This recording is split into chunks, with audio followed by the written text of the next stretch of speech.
Po Enis, po lajmërohemi pikërisht 3 ditë pas incidentit që ndodhi këtu në Gjakov tek fabrika më e madhe Komodita, përkatësisht tek një pjesë e depos që ishte kapluar nga zjarri, ndërkaq sot, pra ditën e hënë menjëherë ka rifilluar edhe prodhimi në këtë fabrikë me kapacitetet të cilat janë për prodhim pra këtu efikas dhe me cilësi shumë të lartë si çdo herë tjetër. Nga informatat që kemi, realisht flitet që 40% e depos realisht është kapluar nga zjarri, ndërkaq që funksionale është 60% e fabrikës që mundson edhe riprodhimin përsëri në mënyrën më të mirë të mundshme. Unë afër vetes kam dhe drejtoreshën operative të Komoditas, Granita Bunari, me cilën do të flasim kryesisht për incidentin, se realisht si u prit kjo dhe si është disponimi i punëtorëve këtu pasi sot janë kthyer 3 ditë pas incidentit në punë. Përshëndetje, sigurisht që nuk e kanë pritur shumë mirë, ka qenë një situatë e papritur për neve të gjithëve, por e rëndësishme është që sot ata janë në vendin e punës, një pjesë e madhe e prodhimit veç është reaktivizu dhe kjo është ajo që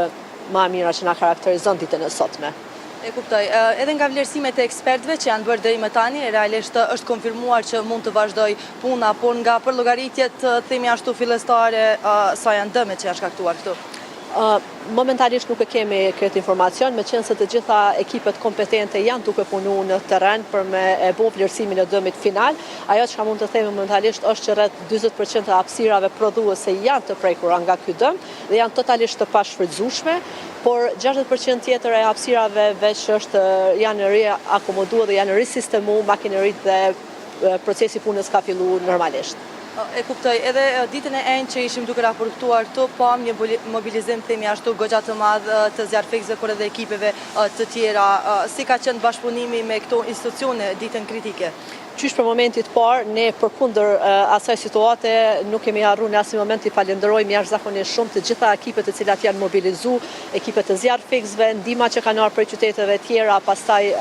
policinë e Kosovës, të gjitha ekipet të cilat janë mobilizuar prej në momentit parë që veç ka ra zjarri. Por edhe sot në këtë moment të gjitha kompanitë me të cilët punojmë janë vënë në dispozicion me të gjitha resurset e veta në mënyrë që ky proces të rifillojë dhe të kthehemi në normalitetin sa më shpejt. Faleminderit shumë Granita për këto informacione që ndave me neve, ndërkohë një lidhje direkte, të themi ashtu më të detajuar për punën që po bëhet këtu, por edhe informacione të tjera në lidhje me